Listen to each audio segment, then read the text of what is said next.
So the new Michael movie has finally arrived in theatres, and for the most part, I thought it was an entertaining first film in a planned 2-part biography. There are some issues with the film, but I don't think these things necessarily drag it down, and to be honest, I don't really get a lot of the negativity being shared by critics out there. So in this video, I'm going to be giving you my extended thoughts on the new Michael movie. Before I get into it though, if you want to keep up to date on any of my upcoming content on Michael, then don't forget to support this upload by giving it a like rating, subscribing to the channel, and turning on your notifications. But without further ado, let's dive into my extended review of Michael.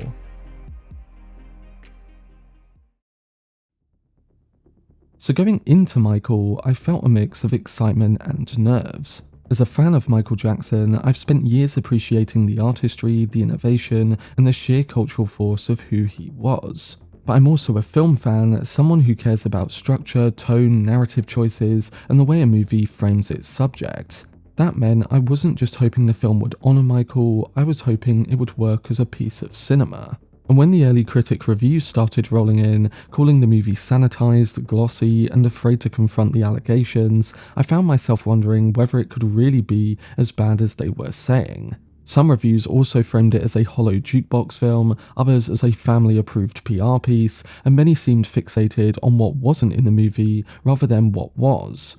But the thing that immediately struck me as being odd is that this film doesn't even cover the period of time when those allegations took place. The story ends in 1988, and the first trial wasn't even until 1993. So the idea that the film was dodging something that literally hadn't happened yet felt like a fundamental misunderstanding of the timeline. And yes, this movie was originally conceived with a different third act that extended further, but legal issues forced the filmmakers to split the project into 2 parts. That meant that the entire back half of Michael's life, including the controversies, the reinventions, and the later struggles, were pushed into a future film. Naturally, that also meant other moments, even some from the 80s, were left on the cutting room floor too.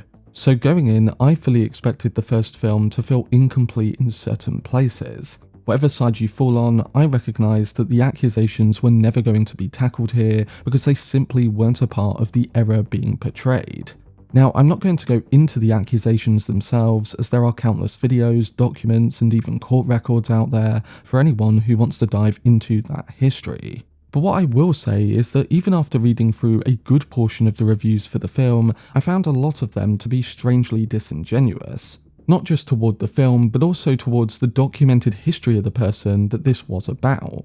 Michael Jackson was investigated multiple times across multiple decades and was never found guilty. That's not opinion, that is the legal record.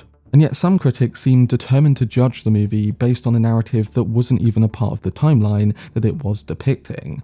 And when I actually sat down to watch Michael myself, what I found was a film that focuses on the rise through the childhood brilliance, the Motown years, the creative explosion of Off the Wall, Thriller, and the very start of Bad, and it's about the emotional cost for him during those early years in becoming the most famous person on earth. It's not perfect, it's not complete, and it's not even the whole story. But it's also not the dishonest, evasive piece that some critics have made it out to be. It's a film about a young man navigating struggles to become a legend, not a film about the controversies that came later. And from my perspective as both a fan of Michael and a fan of film, that distinction matters.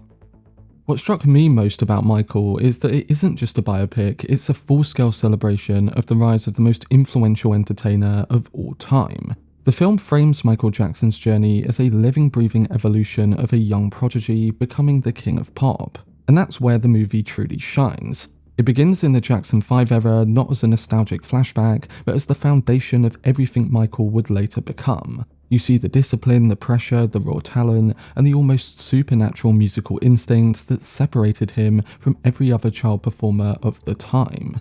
In particular, the film doesn't shy away from the intensity of Joe Jackson's methods, but it also doesn't reduce Michael's childhood to a single narrative. Instead, it shows how the Motown machine sharpened him, how the endless rehearsals, the tight choreography, the studio sessions, and the constant touring forged a performer who could command a stage before he was even a teenager. It's a reminder that Michael didn't just become great, he was built for greatness from the very beginning. And as the film moves into Michael's late teens and early adulthood, it becomes clear why this story works so well as a celebration. You feel his urge to break away from the limitations of the Jacksons brand and step into his own creative identity. The off-the-wall era is portrayed with a kind of electric joy in the discovery of his sound, the freedom of working with Quincy Jones, and the thrill of finally being taken seriously as an adult artist.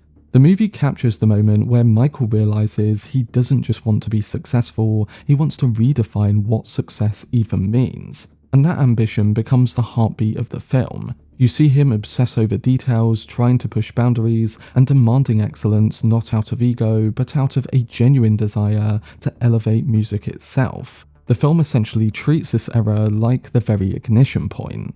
Then comes the release of the Thriller album, and this is where the movie fully transforms into being both a celebration of his cultural impact, but then also a portrayal of how he is struggling to escape his father's longing for control. For one, the movie doesn't just recreate the iconic moments, as it shows some of the inspiration and innovations that Michael wants to bring. You see Michael conceptualizing music videos as short films, pushing for bigger budgets, insisting on cinematic storytelling when the industry still saw videos as promotional throwaways. You learn of the risk, the vision, and the sheer audacity of trying to make something the world had never seen before. And when Thriller does explode, the movie lets you feel the magnitude of that album's release, the record-breaking numbers, and the way Michael suddenly became more than an entertainer. He became a symbol of possibility and a symbol of what happens when talent, discipline, and imagination collide at the highest level. Yes, they maybe could have gone more into some of the creative aspects, but I thought they were able to get the point across in a storytelling sense. And then within all of this, you also see the pressure mounting on him, the expectations rising, and the world watching him with an intensity that no one had ever experienced before. The rehearsals, the studio sessions, the creative debates, the perfectionism, it all reinforces the idea that Michael wasn't just riding the wave of fame. It focuses on the rise, the brilliance, and the cultural transformation that made Michael Jackson the king of pop. And as a viewer, I walked away feeling the weight of that journey, not just as a history lesson, but as a celebration of a once-in-a-lifetime artist who changed the world long before the world tried to change him. What's interesting about Michael is that a lot of the early conversation around it has been strangely surface level, with some people calling it a montage movie or a glorified concert film that doesn't have much emotional weight. And honestly, I think that take misses what the film is actually doing. Because from the very beginning, Michael positions itself as a character study, not of the global icon we know, but of the boy and young man who was shaped, pushed, and in many ways wounded long before he ever moonwalked on television. The film's emotional core is the relationship between Michael and his father, Joe Jackson. And whether you're a long-time fan or someone who only knows the broad strokes of Michael's life, the movie makes it clear that this father-son dynamic is the engine driving everything. It's not just a subplot, as some have said, as it is the central arc. You see the discipline, the fear, the admiration, the resentment, and you watch how that tension follows Michael from the Jackson 5 era all the way into his adulthood. For me, that's not shallow storytelling, as that's the film digging into the psychological foundation of who he became. Throughout the film, you see him wrestling with the fact that he never had a real childhood, that he was raised inside a machine built for perfection and not emotional safety. And the movie doesn't shy away from showing how that shaped him. You see him trying to separate from Joe's control, trying to assert his own identity, trying to figure out who Michael is when he's not being choreographed, managed, or even pushed. It's about the pressure, the trauma, the longing for freedom, and the desire to be seen as a person and not just a product. And that's why the final stretch of the movie worked for me. The double performance sequence of Human Nature during the Victory Tour, transitioning into Bad at Wembley Stadium years later, isn't just a stylistic flourish, as it is also symbolic. During Human Nature, we see Michael give Joe a glance, and then when he walks off stage, we truly believe he is finally moving on. And then when we cut to Bad at Wembley Stadium, he's fully stepped into his solo power. The moment he walks off that stage at the Victory Tour, it's literal and metaphorical for him becoming the artist he always wanted to be. It's a transformation sequence, not just a cool concert moment, and it works because the entire film has been building towards that emotional breakaway.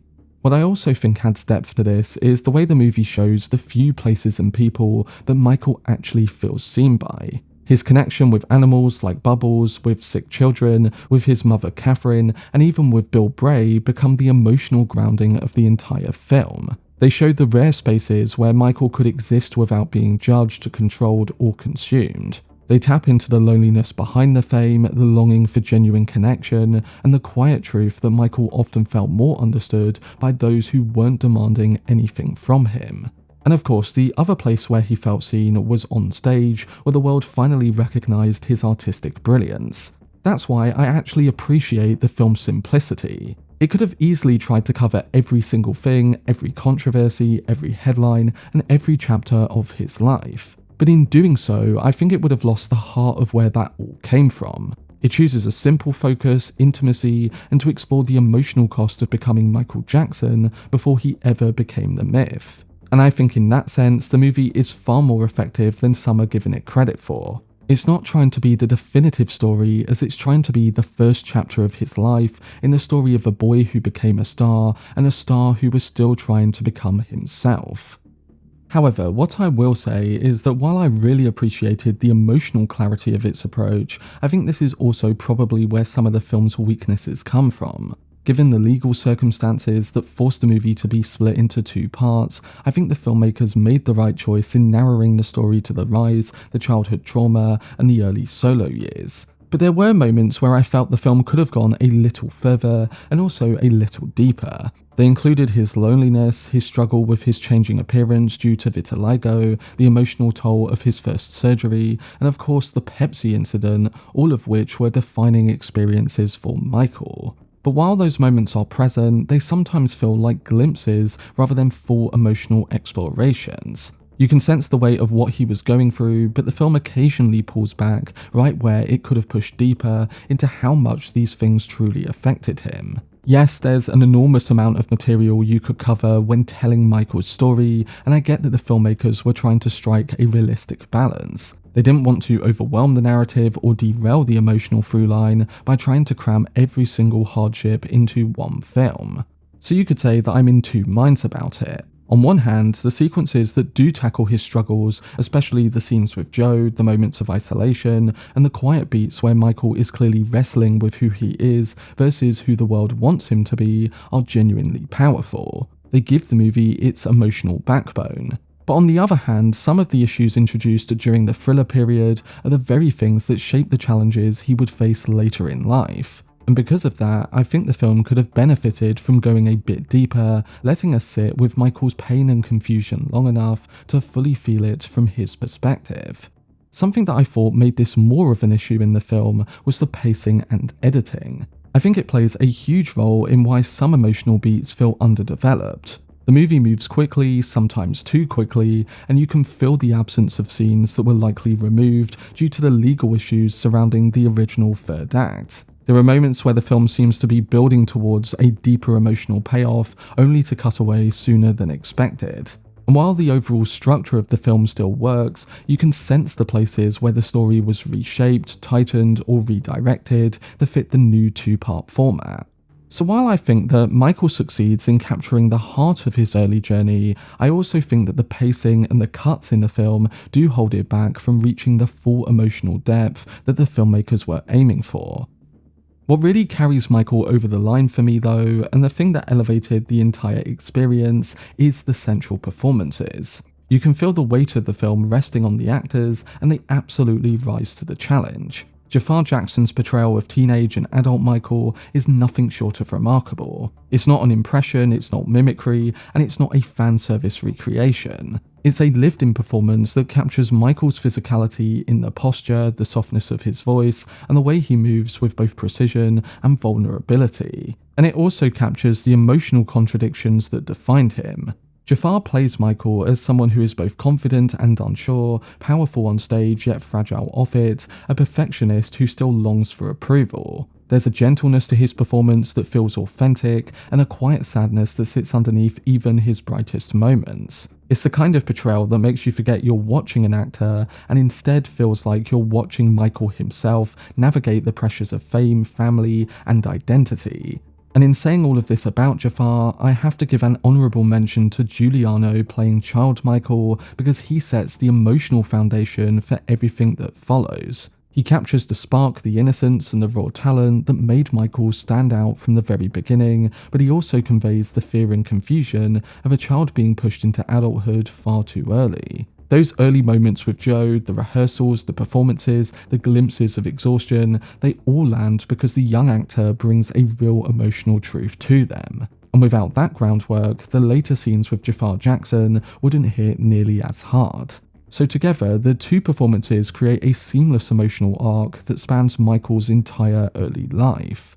And speaking of the emotional way, Colman Domingo as Joe Jackson is absolutely phenomenal. He plays Joe as a complicated, deeply flawed man whose love, ambition, and fear all manifest in ways that are both damaging and strangely understandable. Domingo brings a level of intensity that commands the screen, but he also brings nuance to it, where you can see the pride, the insecurity, the desperation to keep the family afloat. His scenes with Michael are some of the most gripping in the film because they're layered with history, resentment, admiration, and pain. It's a performance that makes the father-son dynamic feel real, and that realism is what anchors the film's more intimate moments. So in the end, I walked out of Michael thinking that it was an imperfect film, but a hell of a good time at the theatre. The crowd around me was loving it, cheering, reacting, vibing with the music, and that atmosphere definitely elevates the whole experience. Yes, the film could have been stronger, but it's nowhere near as bad as the critics are saying it is. But that was my video discussing my general thoughts towards Michael. If you've already seen the film, let me know what you thought of it down below in the comment section and whether you're excited for part 2. For much more videos and breakdowns, then subscribe to the channel and turn on your notifications. Also, if you enjoyed this video, remember to leave a like, rating, and follow me on social media via the links in the description.